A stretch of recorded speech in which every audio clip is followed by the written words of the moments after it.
अस्सलाम वालेकुम। आज हम बात करते हैं मोरक्को के विज़िट वीज़ा के बारे में। ये मोरक्को वही कंट्री है जिसको हम हमेशा से मराकश लिखते, पढ़ते और सुनते हैं।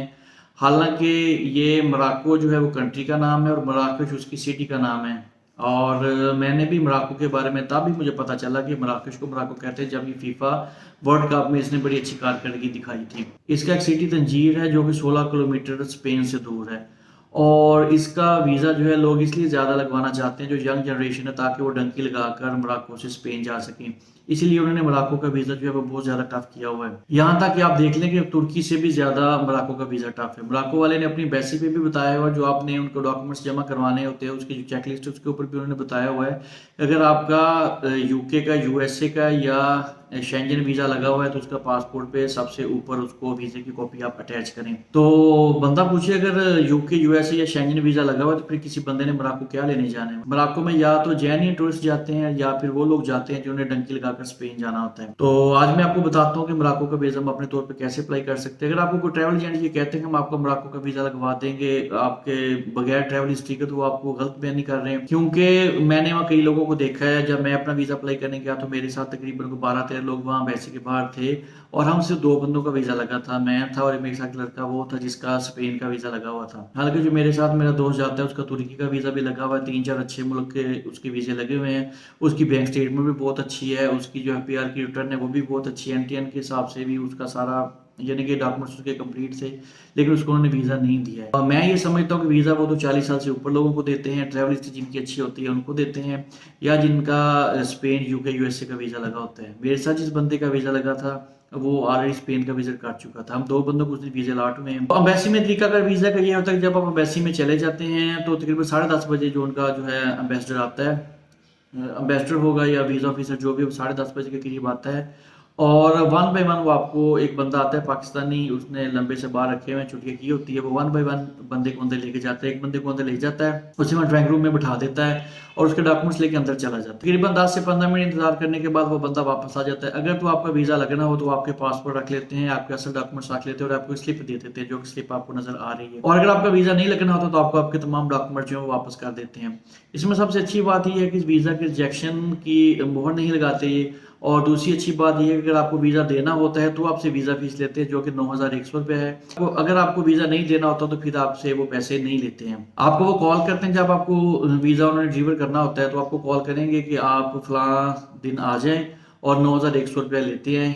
तो जब आप अपना वीज़ा वसूल करने जाते हो तो फिर गेट पे वही बंदा जिसने चुटिया रखी हुई है, बाल लंबे लंबे हैं, वो आपको आके आपसे वो स्लिप ले लेगा और 9,100 रुपये लेके अंदर चला जाएगा और उसके बाद आपको पासपोर्ट ला के दे देगा। आपको ये भी नहीं पता चलता है कि अंदर क्या हो रहा है, कौन बंदे हैं, यानी कि आपकी एक्सेस एम्बेसी में बिल्कुल भी नहीं है। उस बंदे के थ्रू आपके डॉक्यूमेंट्स जाने हैं, उसी बंदे के थ्रू आपके डॉक्यूमेंट्स वापस आने हैं। इस वीज़ा में जो जो हमें डॉक्यूमेंट्स चाहिए उसमें जो एक मेन चीज़ है ना, बाकी डॉक्यूमेंट्स तमाम कंट्रीज़ की तरह सेम है, लेकिन एक जो मेन चीज़ उसमें अजीब सी है वो ये कि आपको बर्थ सर्टिफिकेट भी ज़रूर मांगते हैं।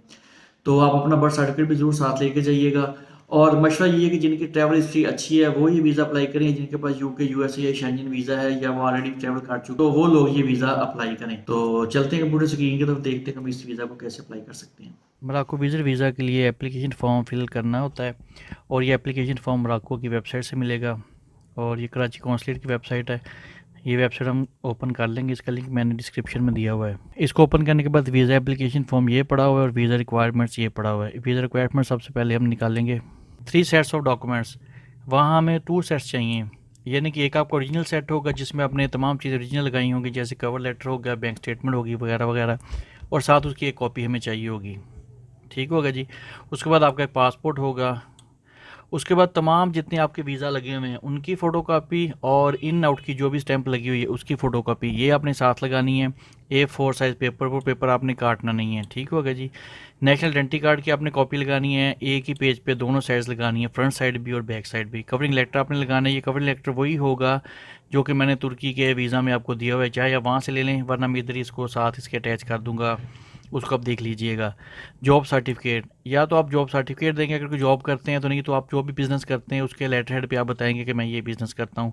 बेहतर ये है कि आप अपना जो कवर लेटर होगा अपने लेटर हेड पे निकाल दें और उसके बाद जो भी आप बिज़नेस करते हैं उसको अपना जो भी आपकी अंजुमन होगी या जो भी आपका सदर होगा, जैसे भी यानी कि जो भी आपका सुपरवाइज़र होगा या आपका जो अंजुमन बनी होगी उसका जो भी हेड होगा उसके आपने साइन करवाने हैं कि ये बंदा ये काम करता है। 3 तस्वीरें होंगी आपकी पासपोर्ट साइज़ की ब्लू बैकग्राउंड में। 6 माह की आपने बैंक स्टेटमेंट लगानी है, होटल बुकिंग आपने लगानी है और बुकिंग जो है एयर टिकट की वो लगानी है। ये आपने जो बैंक स्टेटमेंट लगानी है इसके साथ बैंक कंफर्मेशन लेटर भी ज़रूर लगाना है।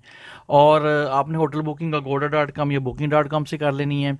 और एयरलाइन की बुकिंग अगर आप करना चाहते हैं तो जो इंश्योरेंस आप करवाएंगे, इंश्योरेंस इसके साथ लगेगी। इन्होंने रिक्वायरमेंट में नहीं लिखा हुआ इंश्योरेंस का, लेकिन जब आप अपना इसका फॉर्म फिल करेंगे तो उसमें वो इंश्योरेंस पूछेंगे। तो इंश्योरेंस का मैंने आपको बताया हुआ कि शाह साहब हैं, वो आपको चीप रेट में इंश्योरेंस कर देंगे। उन्हीं से आप इंश्योरेंस बनवा लें और उन एयरलाइन की जो है वो बुकिंग करवा लें। अगर तो किसी के पास इनविटेशन है तो वो इनविटेशन लेटर साथ लगाएगा, लेकिन इसकी ज़रूरत नहीं है, इनविटेशन तो नहीं हमारे पास आता, तो हम वैसे ही अपने तौर पे विज़िट करने के लिए जाते हैं। अच्छा, इस वीज़ा की जो सबसे मेन बात है मोरक्को एम्बेसी के, वो आपका बर्थ रजिस्ट्रेशन सर्टिफिकेट मांगते हैं, यानी कि जो बे फॉर्म हमारा होता है। अब देखिए हमने बड़े हो गए हैं, हमारा शनाख्ती कार्ड भी बन गया हुआ है, हमारा पासपोर्ट भी बन गया हुआ है, लेकिन ये फिर भी बर्थ रजिस्ट्रेशन सर्टिफिकेट मांगते हैं। ये आपने साथ ज़रूर लगाना है, उसके साथ आपने FRC भी ज़रूर लगाना है। अगर आप शादीशुदा हैं तो आपने MRC भी ज़रूर लगाना है। कोविड वैक्सीनेशन सर्टिफिकेट भी आपने साथ लगाना है, जो नादरा से हमारा रजिस्टर्ड होता है वो वाला। और आपने पिछले साल की जो टैक्स रिटर्न है वो भी लगानी है और NTN भी लगाना है। ये किसी भी वीज़ा को अप्लाई करने के लिए टैक्स रिटर्न और NTN सर्टिफिकेट ज़रूर होते हैं।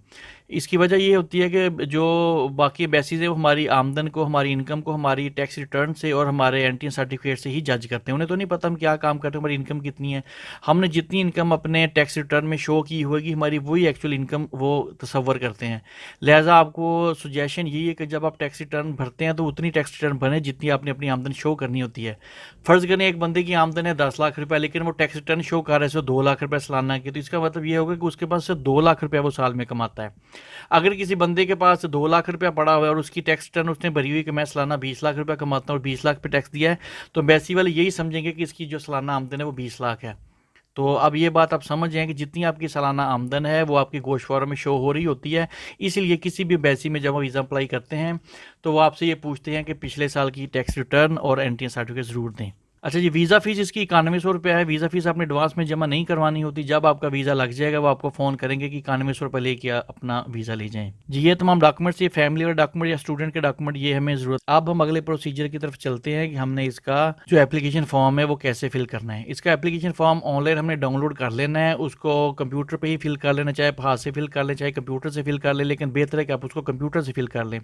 उसको कंप्यूटर पर फ़िल करने के बाद उसका आपने प्रिंट ले लेना है, ये ऑफलाइन ही आपने इसको फिल करना है। अब इसको देख लेते हैं कि हमने इसका जो एप्लीकेशन फॉर्म है वो कहाँ से डाउनलोड करना है।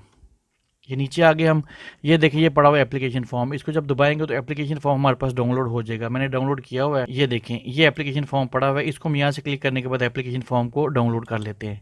ये हमारा एप्लीकेशन फॉर्म है जी मोरक्को एम्बेसी के लिए। यहाँ हम अपना नाम लिखेंगे, यहाँ हमारा फैमिली नाम, ये सर नेम और फैमिली नेम। मेरा नाम है बिलाल रशीद, यहाँ मैं लिखूँगा बिलाल और यहाँ मैं लिखूँगा रशीद। यहाँ डेट ऑफ बर्थ आ जाएगी, यहाँ हम अपनी पूरी डेट ऑफ बर्थ लिखेंगे। आइडेंटिटी कार्ड नंबर जो हमारा 36601 जो भी बनेगा वो आप इधर लिखेंगे। उसके बाद place and country of birth, Vehari मेरी प्लेस थी बर्थ और पाकिस्तान मेरी कंट्री है। विहाड़ी और पाकिस्तान लिखेंगे आप। नेशनैलिटी लिखेंगे कि आपकी नेशनैलिटी कौन सी है। मेरी नेशनैलिटी पाकिस्तानी है, मैं पाकिस्तानी लिखूँगा, पाकिस्तान लिखूँगा।